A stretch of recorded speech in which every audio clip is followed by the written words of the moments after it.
Retail plus video tutorials में खुशामदीद। गिटसोल के तमाम नए आने वाले नाज़रीन से गुजारिश करना चाहूँगा कि हमारे चैनल को सब्सक्राइब कर दें और साथ मौजूद घंटी के बटन को दबा दें ताकि हमारी प्रोडक्ट से रिलेटेड जो भी वीडियो यूट्यूब पे अपलोड की जाए उसका नोटिफिकेशन आपको मिलता रहे। इस वीडियो ट्यूटोरियल का बेसिकली मकसद ये है कि वो हमारे कस्टमर जो ऑलरेडी हमारा सॉफ्टवेयर रिटेल प्लस यूज़ कर रहे हैं और उनके पास पुरानी रिलीज़ हैं या वो लोग जो सॉफ्टवेयर अपडेट करवा चुके हैं और उनके पास रिलीज़ वर्जन 7013 अपडेट हो चुकी है, तो ये एक बेसिकली आगाही वीडियो जिसका मकसद ये है कि हमारी इस रिलीज़ के अंदर जो हम चेंजेस कर चुके हैं या रिलीज़ 7010 के बाद जो हम इससे पहले 7011 या 701112 के अंदर चेंजेस की थी, बट वो हमने डिलीवर नहीं की थी क्योंकि वो हमारी स्टेबल रिलीज़ नहीं थी। तो 7013 एक ऐसी रिलीज़ है जो कि गुज़श्ता दोनों रिलीज़ के जो बग्स सामने आए थे, हमें टेस्टिंग के अंदर QA टेस्टिंग के अंदर जो हमारे सामने बग्स आए थे, चेंजेस को हमने उनको क्लैरिफाई किया। उसके बाद ये 7013 एक हमने स्टेबल रिलीज़ बनाई है और ये बेसिकली एक ऐसी रिलीज़ है जिसके अंदर नए फ़ीचर भी ऐड किए गए हैं, कुछ पुराने बग्स को रिज़ॉल्व भी किया गया और जो नए फ़ीचर या बग्स रिज़ॉल्व किए गए हैं उनको टेस्ट करने के बाद एक स्टेबल रिलीज़ बनाई गई है। इस रिलीज़ में वैसे तो बहुत सी चेंजेस हैं। फ़र्स्ट ऑफ़ ऑल जो हमारे यूज़र्स हैं, जो पुराने यूज़र्स हैं जो ऑलरेडी रिटेल प्लस कई अरसे से चला रहे हैं, उनको वैसे ही इस मेन इंटरफेस जो मेन स्क्रीन की लुक है इसको देख के ही आइडिया हो गया होगा कि सबसे पहले तो ये मेन स्क्रीन हमने चेंज कर दिया। रिटेल प्लस को हमने बहुत आसान करने की कोशिश कर रहे हैं दिन ब दिन कि हमारे जो इस्तेमाल कुनंदान हैं जो हमारी प्रोडक्ट्स यूज़ कर रहे हैं उनको बआसानी और विद इन 1 क्लिक जो चीज़ें वो अवेलेबल हों। क्विक एक्सेस के नाम से हमने क्विक मेन्यू एक लॉन्च किया है जिसका बेसिकली पर्पज़ ये है कि आप प्रोडक्ट डेफिनेशन डायरेक्ट यहाँ से भी ओपन कर सकते हैं, परचेज इनवाइस ओपन कर सकते हैं। पहले आपको डिफ़ाइन में जाना पड़ता रहा, डिफ़ाइन के बाद प्रोडक्ट एट्रीब्यूट में प्रोडक्ट डेफिनेशन। तो हमने इसके लिए क्विक मेन्यू डाल दिया है जिसकी बदौलत अब आप मेन स्क्रीन पर रहते हुए प्रोडक्ट डेफिनेशन ओपन कर सकते हैं, परचेज इनवाइस ओपन कर सकते हैं। इसमें फ़िलहाल डिफरेंट फॉर्म दिए गए हैं, प्रोडक्ट डेफिनेशन, परचेज इनवाइस, जो एक रोज़मर्रा की एक्टिविटीज़ होती हैं उसके रिलेटेड। बट आने वाली रिलीज़ के अंदर हम इसमें मज़ीद अहम फीचर जो रिक्वायर्ड डेली एक्टिविटीज़ की रिपोर्ट्स होती हैं या डिफरेंट फीचर्स हैं जो हमारी प्रोडक्ट के ऑलरेडी हैं वो उनको भी हम ऐड करेंगे। तो तमाम कस्टमर से गुजारिश है कि आप अगर हमारी ये रिलीज़ ले चुके हैं या आपके पास ये रिलीज़ नहीं भी चल रही तो आप बेशक अपना फ़ीडबैक दें। हमारी टीम दिन रात कोशिश कर रही है और कोशिश है कि हम इस प्रोडक्ट को जदीद तकाज़ों के मुताबिक और एक ऐसा इन्वेंटरी मैनेजमेंट सिस्टम बनाएं जो आपके रिटेल कारोबार को मज़ीद मुनाफा बख्श बनाए, आपके रोज़मर्रा के मसाइल को कम करने में आपका मावन हो। तो आपके फ़ीडबैक का हम इंतज़ार रहेगा। हम कोशिश करेंगे कि जो आपका एक फ़ीडबैक होगा उसको हम स्टडी करें, उसको कोशिश करेंगे कि आने वाली रिलीज़ के अंदर उसको इम्प्लीमेंट करें। तो वीडियो लंबी हो जाएगी, हम स्टार्ट करते हैं नए फ़ीचर्स के लिए। तो सबसे पहला जो इस रिलीज़ के अंदर हमारा एक फ़ीचर आया है वो है डायनामिक राइट्स। डायनामिक राइट्स क्या होते हैं कि पहले हमारी प्रोडक्ट्स के अंदर हमने 3 तरह के ग्रुप बनाए हुए थे। एक एडमिनिस्ट्रेटर जिसके पास फुल राइट्स होते थे, एक परचेज़ यानी मैनेजर जिसके पास जस्ट परचेजिंग के और लिमिटेड राइट्स होते थे, अकाउंट्स एक्सपेंस वगैरह कर सकता था बट वो इन्वेंटरी ट्रांजैक्शन डिलीट नहीं कर सकता था, और एक कैशियर के अंदर क्या होता था कि वो बिलिंग कर सकता था। ये तीनों स्टैटिक राइट्स थे, यानी आप अपनी मर्ज़ी से इसके अंदर कोई भी आप कहते हैं कि एक कैशियर हमारा वो कस्टमर परचेज इनवाइस ऐड कर ले बट उसको अपडेट या डिलीट ना कर सके तो वो आप अपनी मर्ज़ी से चेंजेस नहीं कर सकते थे। बट 7013 के अंदर हमने डायनामिक राइट्स ऐड किए हैं। डायनामिक राइट्स बहुत मुफीद होंगे हमारे उन कस्टमर्स के लिए जो खुद तो अपने बिज़नेस पे बहुत कम टाइम अवेलेबल होते हैं या उनके एम्प्लॉयज़ हैं, जो कैशियर हैं, वो जो रोज़मर्रा के अमूर को सरअंजाम दे रहे होते हैं। तो अब डायनामिक राइट्स के बदौलत आप अपनी मर्ज़ी से राइट्स जो हैं हर एक ग्रुप को आप असाइन कर सकते हैं। तो मैं आपको बता देता हूँ कि डायनामिक राइट्स काम कैसे करते हैं। इस मकसद के लिए आप रिटेल प्लस के अंदर सिक्योरिटी के मॉड्यूल जो मेन्यू है उसके अंदर जाएंगे। सिक्योरिटी मेन्यू के अंदर है आपके पास ग्रुप राइट्स। ग्रुप राइट्स जो है बेसिकली एक सिक्योरिटी ग्रुप के अगेंस्ट काम करता है। अब मसलन आपके पास 3 कैशियर हैं और एक KPO यानी डाटा एंट्री ऑपरेटर। तो आपको पहले ग्रुप बना, ऑलरेडी आपके पास वैसे तो ग्रुप बना होगा, अगर नहीं भी होगा तो आप कस्टमाइज न्यू ग्रुप बना सकते हैं। हम पहले ग्रुप ऐड करेंगे, यूज़र के अंदर ग्रुप का नाम देंगे, यहाँ पे हम ग्रुप का नाम दे देंगे और इसको सेव कर देंगे, हमारा एक ग्रुप ऐड हो जाएगा। आफ्टर डैट हम अपने एग्जिस्टिंग यूज़र को यूज़र के फॉर्म के अंदर जाके वो ग्रुप असाइन कर देंगे। जैसे हमारे पास ये एक C के नाम से यूज़र है, या एक हम नया एक ग्रुप बना लेते हैं, यूज़र ग्रुप, लेट से हम कहते हैं जी KPO। अब KPO को हमें पता है कि डिफ़ॉल्ट ग्रुप टाइप क्या है, परचेज़ है या डाटा एंट्री है, क्योंकि कुछ एग्जिस्टिंग राइट्स अभी चल रहे हैं जिनको अभी हमने हार्ड कोडेड रखा हुआ है, उनको हमने अभी चेंज नहीं किया, तो उसके लिए उसको डिफ़ॉल्ट ग्रुप टाइप हमें देना पड़ेगा, ये परचेज़ के रिलेटेड है या सेल के रिलेटेड है। इसके बाद हम इसको सेव कर देंगे। सेव करने के बाद अब हम एक इस ग्रुप के अगेंस्ट यूज़र बना लेंगे। हम यूज़र बना लेते हैं, एक सेम यूज़र हम बना लेते हैं डाटा एंट्री के नाम से। यूज़र नेम हम D दे देते हैं, पासवर्ड भी D और पासवर्ड भी D। यहाँ पे हम सिक्योरिटी ग्रुप सेलेक्ट कर लेते हैं KPO, और कैश बैंक सेलेक्ट कर लेते हैं कि इस अकाउंट का डिफ़ॉल्ट कैश अकाउंट कौन सा होगा जिसके अगेंस्ट वो अपनी कैश की पेमेंट मैनेज करेगा। तो हम डिफ़ॉल्ट कैश अकाउंट सेलेक्ट कर लेते हैं कैश के नाम से, इसको हम सेव कर देंगे। तो अब इसलिए जो हमने एक नया ग्रुप बनाया जिसको हमने ग्रुप का टाइटल दिया था KPO, उसके अगेंस्ट एक नया यूज़र बन गया। अब नेक्स्ट क्या होगा कि हम इस ग्रुप के अगेंस्ट राइट्स असाइन करेंगे। अब जितने भी आपकी KPO के अकाउंट है, अगर आपके पास एक से ज़्यादा एम्प्लॉयज़ हैं तो आप उन सब को KPO ग्रुप के अगेंस्ट एक अकाउंट एसोसिएट कर देंगे। तो अब ग्रुप राइट्स जो हैं वो काम इस तरह करते हैं कि हम यहाँ से सिक्योरिटी ग्रुप सेलेक्ट करेंगे KPO। अब KPO के अगेंस्ट जितने भी हमारे यूज़र हैं उन सब को बाय डिफ़ॉल्ट जो भी राइट्स हम असाइन करेंगे उन सब को KPO ग्रुप के राइट्स असाइन हो जाएंगे। KPO के बाद हमारे पास यहाँ पे है कॉन्फ़िगरेशन का menu, define, transaction, different menus हैं। तो हम अपनी मर्ज़ी से राइट्स कॉन्फ़िगरेशन के मेन्यू के अंदर से स्टार्ट कर सकते हैं कि कौन कौन से राइट्स उसको असाइन होंगे। क्या वो SMS सेंड कर सकता है, क्या वो डिस्काउंट कॉन्फ़िगर कर सकता है। डिस्काउंट कॉन्फ़िगरेशन अगर हम ओपन करेंगे तो इसके अंदर सेव रिकॉर्ड यानी डिस्काउंट कॉन्फ़िगर कर सकता है, डिस्काउंट को अपडेट कर सकता है, डिलीट कर सकता है। तो व्हाटएवर आपके पास फुल सॉफ्टवेयर के रिपोर्ट्स, इवन बिलिंग, हर किस्म के राइट्स यहाँ पे अवेलेबल हैं। आप अपनी मर्ज़ी से हर ग्रुप को अपनी पसंद के राइट्स असाइन कर सकते हैं। तो ये एक सबसे अहम फ़ीचर है हमारा रिटेल प्लस के 7013 रिलीज़ के अंदर। ये बहुत अहम है और बहुत जो है यूज़फुल होगा उन लोगों के लिए जो कि हर एम्प्लॉय को डिफरेंट राइट्स असाइन करना चाहते थे। तो हमारे पास ये काफ़ी रिक्वायरमेंट थी, काफ़ी टाइम से चल रही थी, तो हमारी टीम ने कोशिश की और हमने इसको इम्प्लीमेंट किया अल्हम्दुलिल्लाह। तो आप लोग इससे फ़ायदा उठाएँ। एक आम बिज़नेसमैन के लिए सबसे बड़ा प्रॉब्लम ये होता है अपना डाटा सिक्योर करना, ताकि उसके एम्प्लॉय उसके रेलिवेंट टास्क जो हैं वो ही परफॉर्म कर सकें। ये ना हो कि वो उसके रिकॉर्ड भी देखते रहें, उसका प्रॉफिट लॉस भी देखते रहें। तो उस सब के मकसद के लिए डायनामिक राइट्स, ग्रुप राइट्स जो हैं ये आपके लिए बहुत मुफीद होंगे। ये हमारा फर्स्ट फीचर था। सेकंड फीचर था हमारे पास कि हमने जहाँ पे आप कस्टमर अकाउंट क्रिएट करते हैं, डिफ़ाइन के अंदर कस्टमर अकाउंट का ऑप्शन है, यहाँ पे हमने एक मेंबरशिप नंबर का ऑप्शन दे दिया। मेंबरशिप नंबर का ऑप्शन बेसिकली किस लिए दिया गया है कि आप अगर अपने शॉप के मेंबरशिप कार्ड प्रिंट करवाते हैं तो आप हर कस्टमर को एक मेंबरशिप नंबर दे सकते हैं। इसका बेसिकली फ़ायदा ये होगा कि आप उस कार्ड को जब कस्टमर बिलिंग के लिए आएगा तो वो अपना कार्ड देगा तो आप उस कार्ड को स्कैन भी कर सकते हैं। सेकेंडली क्या होता है कि कुछ ऐसे लोग हैं जिनके पास क्रेडिट का बिज़नेस बहुत ज़्यादा है, यानी उनके कस्टमर मैक्सिमम वो हैं जो क्रेडिट पे सामान लेते हैं उनसे। तो बजाय आप उसका नाम के अगेंस्ट अकाउंट बनाएं या बजाय उसके कि आप सिटी के अगेंस्ट मतलब बाय नेम या मोबाइल नंबर के अगेंस्ट सर्च करें तो आप उसको मेंबरशिप नंबर से एसोसिएट कर सकते हैं। सेम इस तरह मेंबरशिप नंबर के बाद हमने CNIC का भी ऑप्शन दे दिया है। तो आपके पास एक मुकम्मल ये एक इंटरफेस न्यू आएगा जिसमें आपके पास कस्टमर का मेंबरशिप नंबर मैनेज करने का ऑप्शन है, CNIC का ऑप्शन है, आप इवन के कस्टमर के NTN STNN का रिकॉर्ड भी मेंटेन कर सकते हैं। ये हमारा कस्टमर अकाउंट क्रिएट करने का फॉर्म है जहाँ पे हम कस्टमर अकाउंट बनाते हैं। ठीक है, नेक्स्ट वन हमारे पास एक बड़ी इम्पॉर्टेंट रिक्वायरमेंट थी कि कुछ लोग ऐसे हैं जो कि जब बिल बना रहे होते हैं वो कहते हैं कि हमारे पास मल्टीपल प्राइस लेवल है, सेल 1 2 3।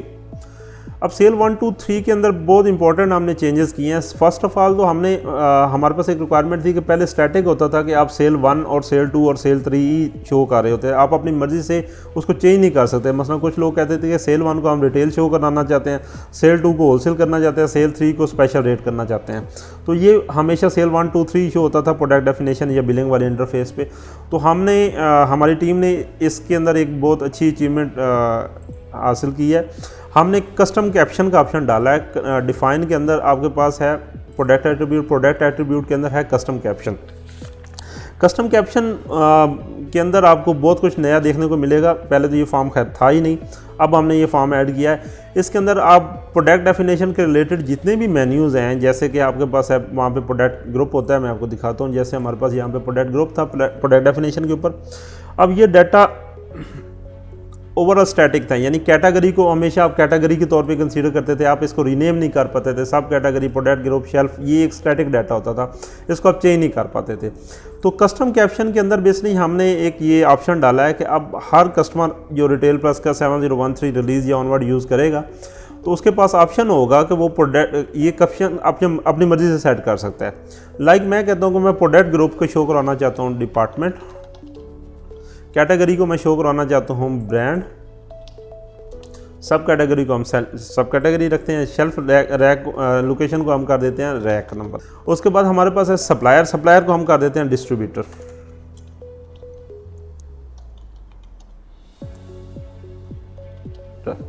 सेल प्राइस को हम कर देते हैं कि हमारे पास ये होनी चाहिए रिटेल प्राइस।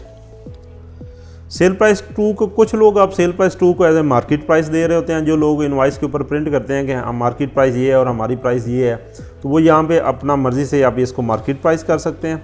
ठीक है, अगर आप एज ए इसको होलसेल लेके चल रहे हैं, क्योंकि हमारे पास डिफरेंट क्लाइंट्स डिफरेंट तरीके से इसको यूज़ कर रहे हैं मल्टीपल प्राइस स्ट्रक्चर को, तो जो लोग तो सेल प्राइस 2 को एज ए मार्केट प्राइस ले रहे थे ताकि बिल के ऊपर प्रिंट हो जाए कि आपकी प्राइस ये है और मार्केट प्राइस ये है और डिस्काउंट ये है, तो वो यहाँ पे इसको कैप्शन कर सकते हैं मार्केट प्राइस या जो वो चाहते हैं। और वो लोग जो कि सेल प्राइस 2 को as a wholesale price consider कर रहे थे, तो यहाँ पे वो अपनी मर्ज़ी से अब होलसेल प्राइस भी सेट कर सकते हैं। थर्ड वन हमारे पास है इससे नेक्स्ट जो है सेल प्राइस 3, इसको आप भी अपनी मर्ज़ी से चेंज कर सकते हैं स्पेशल प्राइस। फिर परचेज़ रेट है, परचेज़ प्राइस। अब यहाँ पे एक बड़ी कन्फ्यूजन होती थी कुछ लोगों को कि ये टीपी है या परचेज़ प्राइस क्या है, तो अब आप इसको भी आप बाइंग प्राइस भी कर सकते हैं या आप टीपी रेट भी कर सकते हैं, जो आप अपनी मर्ज़ी से सेट करना चाहें वो भी कर सकते हैं। इसको हम सेट करते हैं। ये बाकी जो ऑप्शन दिए गए हैं इसका मैं आपको बाद में तफसील से बताता हूँ। इसका जो हमने पहले ये कैप्शन चेंज किए हैं, पहले हम इसका इफ़ेक्ट देखते हैं, उसके बाद मैं आपको बाकी चीज़ें जो हैं उनके बारे में तफसील बताता हूँ। तो हम इस फॉर्म को क्लोज़ कर देते हैं। अब हम प्रोडक्ट डेफिनेशन वाला फॉर्म ओपन करते हैं। तो अब यहाँ पे देखते हैं कि जो हमने कस्टम कैप्शन वहाँ पे सेट किए थे, यानी पहले यहाँ पे कैटेगरी शो हो रहा था तो हमने इसको ब्रांड सेट कर दिया था, सब कैटेगरी, प्रोडक्ट ग्रुप को हमने डिपार्टमेंट कर दिया था, रैक नंबर। तो सिस्टम ने इन फील्ड्स को जो आपका मर्ज़ी की टाइटल थे उनको उसके मुताबिक सेट कर दिया। अब हमारे पास यहाँ पर रिटेल प्राइस आ रही है, होलसेल प्राइस आ रही है, टीपी रेट आ रहा है। तो ये एक बहुत इंपॉर्टेंट फ़ीचर है जो कि काफ़ी क्लाइंट्स की हमारी रिक्वायरमेंट्स थी कि इसको इस तरह होना चाहिए कि हम अपनी मर्ज़ी से टाइटल दे सकें। ये हमने फुलफ़िल कर दिया अल्हम्दुलिल्लाह। फिर इसी तरह एक जो आजकल के मौजूदा हालात हैं इसमें एक सबसे बड़ा प्रॉब्लम ये है कि प्राइसेस रैपिडली चेंज हो रही हैं। आपके पास स्टॉक पड़ा होता है, उसकी प्राइस चेंज हो जाती है, तो लोगों को मजबूरन बारकोड के ऊपर से प्राइस ख़त्म करनी पड़ती है। स्पेशली जो चीनी है, दालें हैं या अंडे वगैरह हैं, इनकी प्राइस क्योंकि डेली बेस पे चेंज हो रही है तो आपका बारकोड लेबल जो है वेस्ट हो जाता था। तो उसमें पहले लोग क्या करते थे, जो हमारे एग्जिस्टिंग कस्टमर हैं वो ये मेथड यूज़ करते थे पुराने रिलीजन में कि जब बारकोड प्रिंट करते थे हम किसी भी आइटम का, तो यहाँ पर हम प्राइस ज़ीरो कर देते थे। तो इससे क्या होता था कि उस आइटम की उस बारकोड लेबल के ऊपर प्राइस प्रिंट नहीं होती थी। वैसे तो सिस्टम के अंदर रहती थी प्राइस, सेल प्राइस, बट वो बारकोड के ऊपर प्रिंट नहीं होती थी। तो अब हमने इसका एक फ़ीचर ये दिया है कि अगर आप इस शो प्राइस ऑन बारकोड को अनचेक करके इसको प्रोडक्ट को अपडेट या सेव करते हैं, तो जब भी आप इस प्रोडक्ट का बारकोड आप प्रिंट करेंगे तो सिस्टम ऑटोमेटिकली उस प्राइस को ज़ीरो कर देगा। आपको हर दफ़ा इस प्राइस को रिमूव नहीं करना पड़ेगा। यानी आपको पता है कि हमारी 10 से 15 आइटम ऐसे हैं जिनकी प्राइस रैपिडली चेंज होती है रोज़ाना के बुनियाद पर, तो आप बजाय कि हर दफ़ा उनकी सेल प्राइस ज़ीरो करें, आप उसको बाय डिफ़ॉल्ट सेट कर सकते हैं कि बारकोड के ऊपर इसकी प्राइस ना आए। तो ये एक बड़ा इंपॉर्टेंट फीचर था जो आजकल मौजूदा हालात हैं, जिस तरह मार्केट में रेट्स चेंज हो रहे हैं उस लिहाज से। फिर इसी तरह प्रोडक्ट एक्सपायरी मस्ट रिक्वायर्ड, ये भी एक अच्छा फीचर है। ये स्पेशली हमारे वो क्लाइंट जो ग्रॉसरी रिलेटेड हैं या वो क्लाइंट जो फार्मेसी पे रिटेल प्लस यूज़ कर रहे हैं उनके लिए बहुत अच्छा फीचर है। इसका फ़ायदा बेसिकली ये है कि अगर आप इस प्रोडक्ट पे मस्ट कर देंगे कि प्रोडक्ट एक्सपायरी मस्ट रिक्वायर्ड और इसको सेव या अपडेट कर देते हैं, तो होगा क्या कि जब आप प्रोडक्ट परचेज इनवाइस डाल रहे होंगे तो अगर आप इस आइटम की एक्सपायरी डेट नहीं पुट करेंगे तो सिस्टम आपको ये परचेज इनवाइस सेव नहीं करेंगे। अब हम आपको इसका दिखाते हैं, अमली नमूना करके दिखाते हैं कि कैसे ये काम करता है। मसलन हमने एक आइटम था दस्ता पैक, हमने उसकी सेट कर दी थी कि ये हमारी प्रोडक्ट एक्सपायरी मस्ट रिक्वायर्ड है। अब यहाँ से हम इसका वेंडर सेलेक्ट करते हैं, यहाँ से हम वो सेलेक्ट करते हैं प्रोडक्ट, दस्ता पैक हमने सेलेक्ट कर ली, यहाँ पे हमने क्वांटिटी 2 दे दी। अब हम अगर ऐड पे क्लिक करेंगे तो वो मैसेज देगा expiry date must required. That's mean कि आपने क्योंकि इस प्रोडक्ट की वहाँ पे एक्सपायरी डेट इनेबल की थी कि एक्सपायरी डेट का चेक इनेबल किया था कि इस प्रोडक्ट की एक्सपायरी डेट पुट होगी तो तब ये सिस्टम आगे इसको प्रोसेस करेगा परचेज इनवाइस के अंदर। तो इस वजह से जब तक हम इसकी प्रोडक्ट एक्सपायरी डेट यहाँ पे मेंशन नहीं करेंगे सिस्टम आगे काम नहीं करेगा। तो यहाँ पे हम इस प्रोडक्ट का फ़िलहाल बैच नंबर एंटर कर देते हैं, एक्सपायरी डेट कर देते हैं 01 सितंबर 2024। अब अगर हम इस प्रोडक्ट को ऐड करेंगे तो ये हमारे सामने प्रोडक्ट लिस्ट में ऐड हो गई है। तो ये उन प्रोडक्ट के अंदर बुनियादी तौर पे आपको फ़ायदा मंद होगी जिनकी एक्सपायरी का रिकॉर्ड आपने मेंटेन करना होता है, ताकि KPO या आप खुद अगर डाटा एंट्री करें तो आपसे गलती ना हो। ऐसा ना हो कि उस आइटम की आपको एक्सपायरी मस्ट रिक्वायर्ड होगी बट आप उसकी एक्सपायरी मेंटेन ना कर पाएँ या आप गलती से उसकी डेट ना देंगे तो एक मिस्टेक का चांस था। तो इस चीज़ को हमने कवर किया। फिर प्रोडक्ट डेफिनेशन के ऊपर रहते हुए ही हमने एक बहुत इम्पॉर्टेंट फीचर लॉन्च किया है। बेसिकली इस फीचर का मकसद ये है कि हमने इस फीचर को नाम दिया है add to favourite item list. इस फीचर का मकसद ये है बेसिकली कि एक ग्रॉसरी स्टोर या वो जगह जहाँ पे बहुत ज़्यादा रश होता है और उनके कुछ आइटम्स के बारकोड नहीं होते, स्कैन नहीं हो पाते, या उनके पास कुछ ऐसे आइटम हैं जिनके बारकोड हैं ही नहीं और उनको बार बार बाय नेम F5 से सर्च करना पड़ता था। वो एक बड़ा हेक्टिक होता था उन कस्टमर्स के लिए कि वो कस्टमर सामने खड़ा है, स्पेल से सर्च करते थे। तो हमने एक फीचर ऐड किया है add to favourite item list. Basically जब आप प्रोडक्ट क्रिएट कर रहे होंगे या प्रोडक्ट एग्जिस्टिंग प्रोडक्ट्स को भी फीचर आइटम्स के अंदर ऐड कर सकते हैं। आप इस प्रोडक्ट को सिलेक्ट करके उसके बाद ऐड टू फीचर आइटम को, अगर आप एग्जिस्टिंग प्रोडक्ट एडिट कर रहे हैं तो आप उस प्रोडक्ट को फिल करेंगे प्रोडक्ट लिस्ट के अंदर से, और आफ्टर डैट आप यहाँ पे ऐड टू फीचर लिस्ट पे क्लिक करके इसको अपडेट कर देंगे। हम एक और प्रोडक्ट मीन वाला हम एक न्यू प्रोडक्ट भी बना के देख लेते हैं उस पर कैसे वर्किंग होती है। हम यहाँ पे कर लेते हैं जी X, यहाँ पे हम इसकी प्राइस दे देते हैं 10 रुपीज़, परचेज प्राइस दे दी हमने 8 रुपीज़ और इसको हमने add to favourite item list के अंदर ऐड कर दिया। अब इसका बेसिकली फ़ायदा आपको सेल वाली स्क्रीन के अंदर नज़र आएगा। मैं आपको सेल वाली स्क्रीन का इंटरफेस दिखाता हूँ। हम क्विक मेन्यू से भी सेल रिटर्न ओपन कर सकते हैं, वरना आप ट्रांजैक्शन से भी ओपन कर सकते हैं। पर क्योंकि हमारे पास एक रिटेल प्लस में एक अच्छा फीचर ऐड हो गया क्विक मेन्यू का, तो हम बजाय के ट्रांजैक्शन और सेल रिटर्न के थ्रू ओपन करें, हम यहाँ से सेल रिटर्न इनवाइस के थ्रू भी ओपन कर सकते हैं। तो ये हमारा जलवा है सेल रिटर्न इनवाइस के न्यू इंटरफेस का। आप बताइएगा ज़रूर कमेंट्स में, अपना फीडबैक दीजिएगा क्या हमारी टीम की एफर्ट आपको पसंद आई है, हमारा ये जो एक न्यू इंटरफेस का जलवा है आपको कैसा लगा। इसमें काफ़ी चीज़ें हमने ऐड की हैं जो अब आने वाले नेक्स्ट मोमेंट्स में आपको मैं बताऊंगा। तो हम फिलहाल बात करते हैं फेवरेट आइटम लिस्ट का। यहाँ पे आप रहते हुए आपके पास ये फेवरेट आइटम लिस्ट का एक हमने बटन ऐड कर दिया, शो फेवरेट आइटम लिस्ट। यहाँ पे हम क्लिक करेंगे तो वो सारे आइटम जिनको हमने फेवरेट में ऐड किया था, जैसे शुगर 1 kg है, उसके बाद एग्स है, ये सारे आइटम यहाँ पे शो हो रहे होंगे along with barcode, product name, उनकी प्राइस क्या है, एवरेज कॉस्ट। अगर आपको इसकी प्राइस अलाउ होगी कि आप इसकी कॉस्ट प्राइस देख सकते हैं तब यह शो होगी, वरना ये एवरेज कॉस्ट यहाँ पे शो नहीं होगी। ये नीचे है करंट स्टॉक। करंट स्टॉक में आपको शो होगा कि इसका इस टाइम अवेलेबल स्टॉक कितना है, तो हम इस पर ऐड करेंगे। अब क्योंकि हमारे पास इसका स्टॉक नहीं है तो इस वजह से ये ऐड नहीं कर रहा, हम कोई और आइटम कर लेते हैं शुगर 1 kg। तो हम इसको 2-3 दफ़ा क्लिक करते हैं, जितनी दफ़ा भी क्लिक करते जाएंगे ये हमारे सेल वाली विंडो के अंदर ऐड हो जाएगा आइटम। तो हम इसको स्केप से क्लोज कर सकते हैं। तो हमने 6 दफ़ा क्लिक किया था तो हमारे पास सिस्टम ने ऑटोमेटिक 6 टाइम जो है शुगर 1 kg ऐड कर लिया। तो ये बेसिकली एक बहुत इंपॉर्टेंट फीचर है, आप लोग इसको यूज़ करें। इंशाल्लाह आपके कई बिलिंग पॉइंट ऑफ व्यू से जो मसाइल थे उनका सलूशन है ये। जहाँ पे आपके बारकोड बार बार फट जाते थे, या ऐसे आइटम जैसे ग्रॉसरी स्टोर के अंदर जैसे स्प्राइट है उसका बारकोड अक्सर स्कैन नहीं होता, इस तरह ऑयल कुकिंग ऑयल के आइटम है जिनके ऊपर लिक्विड की वजह से बारकोड स्कैन नहीं होता, तो आप उन सारे आइटम को फेवरेट में ऐड कर लें, यहाँ से इसको यूज़ कर सकते हैं। बजाय कि आप फाइल के ज़रिए आप आइटम को सर्च करें, आप यहाँ से फेवरेट आइटम के ज़रिए भी यूज़ कर सकते हैं। तो ये भी एक इम्पॉर्टेंट फीचर है जिसको आप यूज़ कीजिएगा। इसका फीडबैक लाजमन दीजिएगा कि आपको हमारी ये कोशिश कैसी लगी। आपके फीडबैक की वजह से ये प्रोडक्ट माशाल्लाह बहुत बेहतर हो चुकी है और मज़ीद दिन ब दिन बेहतर होगी। आपके ताउन से और आप लोगों के फीडबैक की वजह से ही ये सब कुछ मुमकिन है, हमारी टीम की एफ़र्ट है।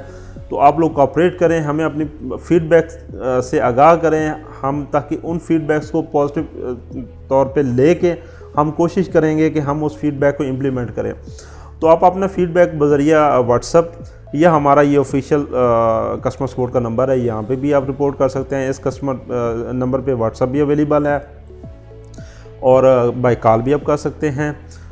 इसी तरह हमारा फेसबुक पेज है, आप यहाँ पे भी फीडबैक दे सकते हैं। ये ईमेल है, यहाँ से भी आप फीडबैक दे सकते हैं। तो आपके फीडबैक का इंतज़ार रहेगा। चलते हैं नेक्स्ट फीचर के ऊपर। प्रोडक्ट डेफिनेशन के अंदर रहते ही हमने यहाँ पे टाइपिंग की मिस्टेक्स को कम करने की कोशिश की है और एक यूज़र को आसानी दी है कि जो आइटम ऑलरेडी डिफ़ाइन हुआ हो उसी को ही दोबारा आप फिल कर सकते हैं। लाइक यहाँ पे मैं शुगर टाइप करता हूँ तो सिस्टम के अंदर शुगर ऑलरेडी जितना भी एस वाले आइटम क्रिएट होंगे वो आपके पास यहाँ पे शो होंगे, ताकि आपको कम से कम टाइपिंग करनी पड़े। ये फीचर जो है प्रोडक्ट नेम इन इंग्लिश पे भी काम करता है और प्रोडक्ट नेम इन उर्दू पे भी काम करता है। तो यहाँ पे भी अगर हम कोई आइटम सर्च करेंगे जिसका नाम उर्दू के अंदर ऐड हो, आई थिंक कोई है नहीं, वरना वो भी हमारे पास सर्च हो जाता। हम इसको चेक कर लेते हैं। चलें इसी का ही हम ऐड कर लेते हैं उर्दू में, ताकि हमें ये फंक्शन पता चल सके। शहबाज आटा 10 किलो गट्टू, हम ये एक आइटम बना लेते हैं। इसको F2 के जरिए कोड भी असाइन कर लेते हैं। तो हम देखते हैं कि क्या ये रिटेल प्लस का नया feature product name in Urdu में भी काम करता है या नहीं करता। तो इसके अंदर हमने परचेज प्राइस ऐड कर दी, ओपनिंग स्टॉक दे दिया हमने 10। इसको हम सेव कर देते हैं क्योंकि हमारे पास ऑलरेडी एग्जिस्ट है। तो हम इसको कर देते हैं 15 kg, इसके 15 किलो कर देते हैं। ठीक है, ये हम प्रोडक्ट सेव कर देते हैं। अब नेक्स्ट प्रोडक्ट के लिए जैसे ही हम शहबाज टाइप करेंगे तो सिस्टम ने यहाँ पे भी हिस्ट्री से प्रोडक्ट नेम एक्सेस कर लिया है। इसका फ़ायदा ये है कि आपको टाइपिंग कम से कम करना पड़े। तो ये अप्रॉक्सीमेटली प्रोडक्ट डेफिनेशन के जो नए फीचर ऐड किए हैं। हाँ, इसमें एक बड़ा और इम्पोर्टेंट हमने फीचर ऐड किया है कि आप प्रोडक्ट डेफिनेशन के ऊपर रहते हुए जब एक प्रोडक्ट ओपन करेंगे तो यहीं से हमने एक क्विक मेन्यू, इंस्टेंट मेन्यू का दे दिया, कोरिलेटिव ऑपरेशंस के नाम से बटन ऐड किया है कि जैसे आप प्रोडक्ट लेजर वाली विंडो पे जाना चाहते हैं, आपको स्टॉक के अंदर कोई फ़र्क फील हो रहा है, तो आप यहाँ से इस पे हमारे पास कोरिलेटिव ऑपरेशन के बटन पे क्लिक करेंगे। यहाँ पे आपके पास मेन्यू ओपन हो जाएगा, सब मेन्यू। इसके अंदर आपके पास प्रोडक्ट लेजर और एवरेज कास्ट है। इसके अंदर मज़ीद हम फीचर कुछ और भी ऐड करेंगे मेन्यू, ताकि इस प्रोडक्ट रिलेटेड जो ऑपरेशन हो यहीं से परफॉर्म हो सकें। तो आप अपना फीडबैक दीजिएगा कि इसके अंदर और कौन कौन सा बटन ऐड होना चाहिए। फ़िलहाल हमारे पास यहाँ पे प्रोडक्ट लेजर का ऑप्शन है, तो इस पर क्लिक करेंगे तो यहाँ पे लेजर के अंदर हमारे पास आइटम ऐड शो हो जाएंगे। अब प्रोडक्ट लेजर के अंदर भी पहले हमारे पास ये इन्फॉर्मेशन नहीं आ रही थी। जो पुरानी स्क्रीन होती थी उसमें जस्ट प्रोडक्ट का नेम होता था, बाकी ये प्राइस वगैरह नहीं होती थी। तो इस बार हमने इसके अंदर भी आपको मल्टीपल जो कॉलम शो करवा दिए इस प्रोडक्ट के रिलेटेड, जैसे कि इसका बारकोड क्या है, नेम क्या है, सेल प्राइस क्या है, कॉस्मेटिक्स क्या है, ये सारे फीचर इसके अंदर शो करवा दिए, कॉलम शो करवा दिए सॉरी, ताकि आपको प्रोडक्ट का लेजर देखने में आसानी हो। तो यहाँ पे हम कोरिलेटेड ऑपरेशंस के बटन से हम प्रोडक्ट लेजर भी चेक कर सकते हैं। इस तरह change product average cost, change product average cost basically का मकसद ये है कि जो मौजूदा हालात हैं, जिस तरह इसमें प्राइसेस चेंज हो रही हैं, अब आप कहते हैं कि सिस्टम बेशक हमें पुरानी average cost profit loss maintain कर रहा है, लेकिन हम कहते हैं कि हम जो सिस्टम की एवरेज कास्ट सेट हुई है उसको भी ओवरराइड कर सकें। तो यहीं से ही आप रहते हुए आप इसके अंदर प्रोडक्ट एवरेज कास्ट को भी सेट कर सकते हैं। और प्रोडक्ट एवरेज कास्ट की विंडो के अंदर हमने इस प्रोडक्ट की हिस्ट्री भी शो करवा दी है कि इसकी एवरेज कास्ट कब कब चेंज हुई है, इसकी सेल प्राइस की हिस्ट्री है, परचेज प्राइस, क्योंकि ये हमारा आइटम नया है तो इसकी कोई हिस्ट्री नहीं है। तो इसी विंडो के अंदर रह के आप प्रोडक्ट की हिस्ट्री भी देख सकते हैं। फिर इसी तरह आप एवरेज कास्ट हिस्ट्री वाले आइटम की जो ऑप्शन है इसके अंदर आइटम को बाय नेम भी सर्च कर सकते हैं। तो ये एक कोरिलेटेड ऑपरेशन के अंदर एक बड़ी मुफीद चीज़ है, इसको ज़रूर इस्तेमाल कीजिएगा। अपना फीडबैक दीजिएगा कि इसके अंदर और क्या नई चीज़ ऐड होनी चाहिए। तो ये हमारी प्रोडक्ट डेफिनेशन के ऊपर जो इंपॉर्टेंट चेंजेस हुई हैं, वैसे तो काफ़ी चेंजेस हुई हैं, लेकिन जो मोस्ट इंपॉर्टेंट जो फ्रंट एंड पे आपको नज़र आएंगी वो आपको बता दी गई हैं। बाकी जो बैक एंड पे हुआ है वो तो एक अलग चीज़ें हैं। ये हमारा था प्रोडक्ट डेफिनेशन का। फिर इसी तरह हम बीच में एक स्टेप मिस कर गए हैं कि कस्टम कैप्शंस के अंदर हमने जो कलर ऐड किए हैं उसका पर्पस क्या है, या विजिबल इंडेक्स का पर्पस क्या है। इसका बेसिकली मकसद ये है कि जब आप सेल वाली विंडो पर जाएंगे, आइटम स्पेशली वो लोग जो आइटम को बाय नेम सर्च करते हैं, ये उनके लिए मुफीद है। जो बाय बारकोड चल रहे हैं उनके लिए तो फ़ायदेमंद नहीं होता। जैसे हम कहते हैं ये शुगर 1 kg, तो अब हमारे पास ये हर कॉलम के एक कलर आ रहे हैं, बैकग्राउंड कलर आ रहे हैं। आप अपनी मर्ज़ी से इस कलर स्कीम को सेट कर सकते हैं ताकि यूज़र को पता चल जाए कि इसका किस रिलेटेड है। तो इन कलर को भी डायनामिक कर दिया गया है कि आप अपनी मर्ज़ी से इनका बैकग्राउंड कलर सेट कर सकते हैं। आप अगर कहते हैं कि ये हमें डिपार्टमेंट की इस ऑप्शन के अंदर ज़रूरत नहीं है, लिस्ट बहुत बड़ी है, तो आप डिपार्टमेंट को हाइड कर सकते हैं। तो ये टोटली कस्टमाइजेबल है। फिर इसी तरह आप सीक्वेंस भी चेंज कर सकते हैं कि डिपार्टमेंट पहले आए, ब्रांड बाद में आया, कैटेगरी पहले आए। अपनी मर्ज़ी से आप डिपार्टमेंट, ब्रांड, सब कैटेगरी, उसके बाद ये रैक नंबर है और ये प्राइसेस, इनका लेवल आप अपनी मर्ज़ी से सेट कर सकते हैं, चेंज कर सकते हैं। तो ये सारा आपको मिलेगा प्रोडक्ट कस्टम कैप्शन से। ये थोड़ा सा ट्रिकी है, मे बी आपको स्टार्ट में इसकी समझ ना आए, तो आप हमारी कस्टमर सपोर्ट के नुमाइंदा से रब्ता करके इसको अपनी मर्ज़ी से कॉन्फ़िगर करा सकते हैं। हम आपकी हेल्प करेंगे आपके फेवरेट कलर को सेट करने में, ताकि आपको सॉफ्टवेयर जो है बोरिंग ना लगे, आपको मज़ीद रंग बिरंग कलर आपकी पसंद के मुताबिक नज़र आए, ताकि आप ब्लैक एंड वाइट स्क्रीन देख के बोर ना हो जाए। तो बेसिकली हमारा मकसद ही जो इस रिटेल प्लस हमारी जो इस प्रोडक्ट का मकसद ही जहाँ पे आपको ये कारोबार के अंदर मुफीद है, वहाँ पे हम एक नए अंदाज में एक आपके रिटेल बिज़नेस को नए अंदाज में बेहतर करने के लिए भी कोशिश हैं। और ये जैसे कि मैंने पहले कहा कि आप सबकी कोशिश से, आप सबके फीडबैक और हमारी कोशिशों से हो रहा है, तो आप अपना फीडबैक ज़रूर दीजिएगा। तो आप ये कस्टम कैप्शन के अंदर ये सारी चीज़ें भी सेट कर सकते हैं। वीडियो काफ़ी लंबी हो रही है, मैं थोड़ा सा शॉर्ट करता हूँ। फिर इसी तरह हमारे पास है सिस्टम कॉन्फ़िगरेशन के अंदर 2 नए ऑप्शन हमने ऐड किए हैं। ऑप्शन तो वैसे 2-3 ऐड हुए हैं, बट आपको इन शॉर्ट बताता हूँ। यहाँ पे है रिस्ट्रिक्ट डुप्लीकेट अदर कोड। अब अदर कोड क्या है? बेसिकली कुछ लोग प्रोडक्ट डेफिनेशन के ऊपर इसको एज ए कास्ट कोड ले रहे हैं, यानी उन्होंने एक शॉप का अंगर नंबर जिसे आप कहते हैं या कास्ट का एक लेवल सेट किया हुआ है कि ब्लैक स्टोर नॉर्मल हम चलाते हैं, ये सिस्टम ऑटोमेटिकली अदर कोड के अंदर वो कोड रिकमेंड कर देते हैं। बट कुछ लोग इसको एज ए डिस्ट्रीब्यूटर की प्रोडक्ट कोड का नंबर भी दे देते हैं, कुछ लोग अपनी शॉप का एक मखसूस नंबर भी दे देते हैं। तो इसको भी हमने रिस्ट्रिक्ट कर दिया कि आप अपनी मर्ज़ी से चाहते हैं कि एक नंबर अगर एक प्रोडक्ट को असाइन हो गया तो दूसरी प्रोडक्ट को वो ना असाइन हो। तो अगर आप इस चेक को सिस्टम कॉन्फ़िगरेशन के अंदर इनेबल कर देते हैं, तो ये बेसिकली एक प्रोडक्ट को जो डुप्लीकेट अदर कोड असाइन हो जाएगा वो दोबारा नहीं दूसरी प्रोडक्ट को असाइन हो सकेगा। फिर इसी तरह default price for sale and return. Basically आप यहाँ पे कुछ लोग आप चाहते हैं कि हमारी जो डिफ़ॉल्ट प्राइस है वो wholesale rate by default scanning में आना चाहिए। रिटेल प्राइस हमने किसी को लगानी होती है। तो हम अगर होल सेल प्राइस यहाँ से सेट करके इसको अपडेट कर देंगे तो सिस्टम ऑटोमेटिकली सेल वाली विंडो के ऊपर बाय डिफ़ॉल्ट जो हमारा प्राइस लेवल है वो आपको शो करवाएगा होल सेल प्राइस। देख रहे हैं आपके पास ये यहाँ पे बाय डिफ़ॉल्ट, पहले क्या होता था कि यहाँ पे बाय डिफ़ॉल्ट रिटेल प्राइस होते थे, अभी हमने टोटली कस्टमाइज़ कर दिया। आप अपनी मर्ज़ी से प्राइस लेवल सेट कर सकते हैं।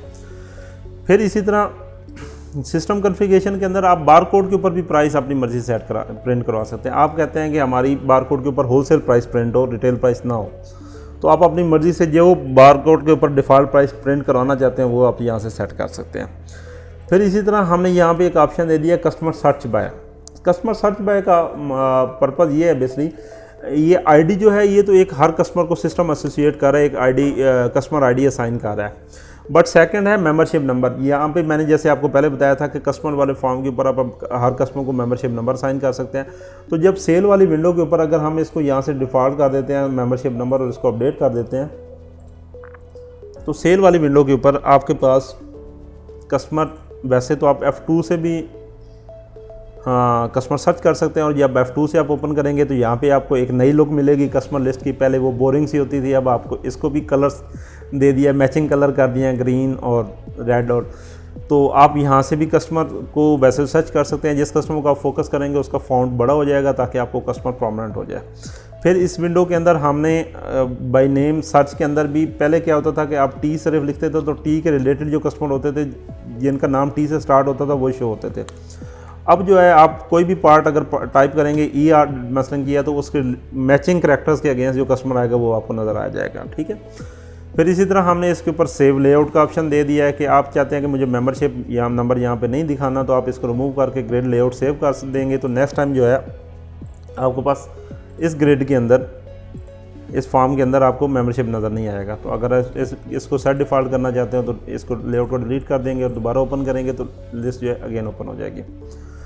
तो हम क्योंकि बात कर रहे थे कि हम कस्टमर को बाय मेंबरशिप नंबर और बाय कस्टमर आईडी भी सर्च कर सकते हैं, तो हम अभी क्योंकि हमारे पास मेंबरशिप नंबर एसोसिएटेड नहीं है किसी कस्टमर का, तो हम इसको कंट्रोल+W से जो है सर्च मेथड भी चेंज कर सकते हैं यहाँ पे रन टाइम पे। अब हमने कंट्रोल+W किया तो सिस्टम ने ऑटोमेटिकली इसको आईडी पे ले गया। यहाँ पे ID 1 लिख के हम इंटर करेंगे तो हमारा वो कस्टमर शो हो जाएगा।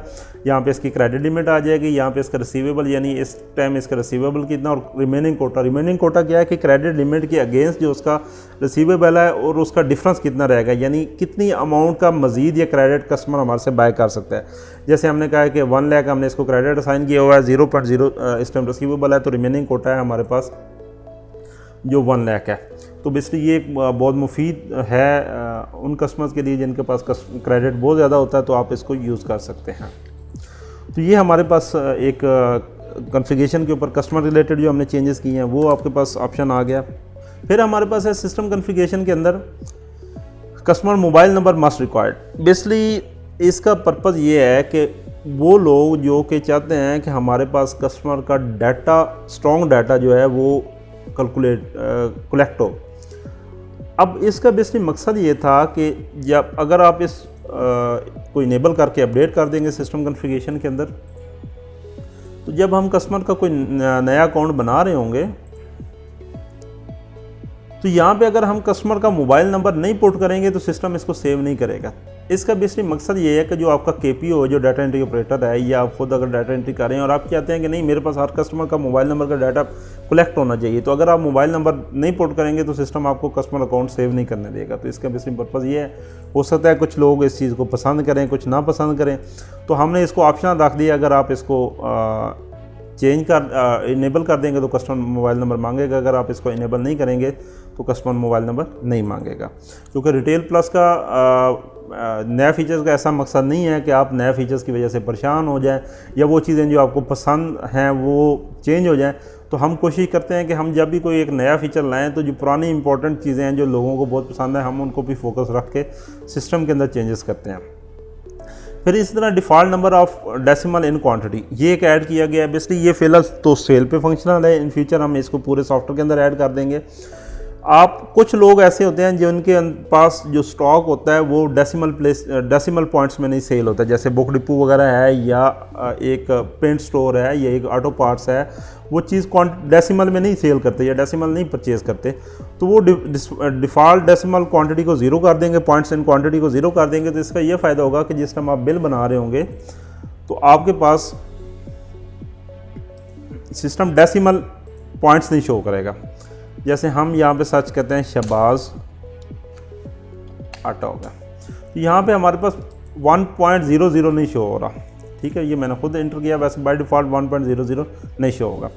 अगर हम यहाँ पे इनेबल कर देते हैं, लेकिन यहाँ पे एक इंपॉर्टेंट चीज़ है कि अगर कोई आइटम ऐसा है जो आप डेसिमल में देना चाहें तो आप ऐड भी कर सकते हैं 1.00। हाउएवर अगर हम इसको यहाँ पे डेसिमल पॉइंट्स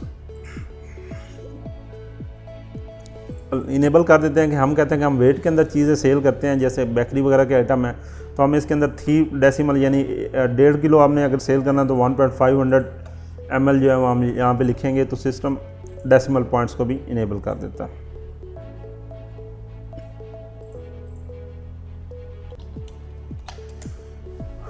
अब अगर हम इसको 1.500 करके इंटर करेंगे तो सिस्टम यहाँ पे क्वांटिटी आपको 1.500 ही शो कर देगा। अगर ये क्वांटिटी होती बाय डिफ़ॉल्ट हमने इसका मैकेनिज्म रखा होता नो डेसिमल प्लेसेस यानी 0 डेसिमल प्लेसेस, तो सिस्टम नीचे इसको राउंड कर देता ऑटोमेटिकली और इसको 1 ही शो कराता। अगर हम इसको डेसिमल प्लेसेस ख़त्म करके इसको हम सर्च करते हैं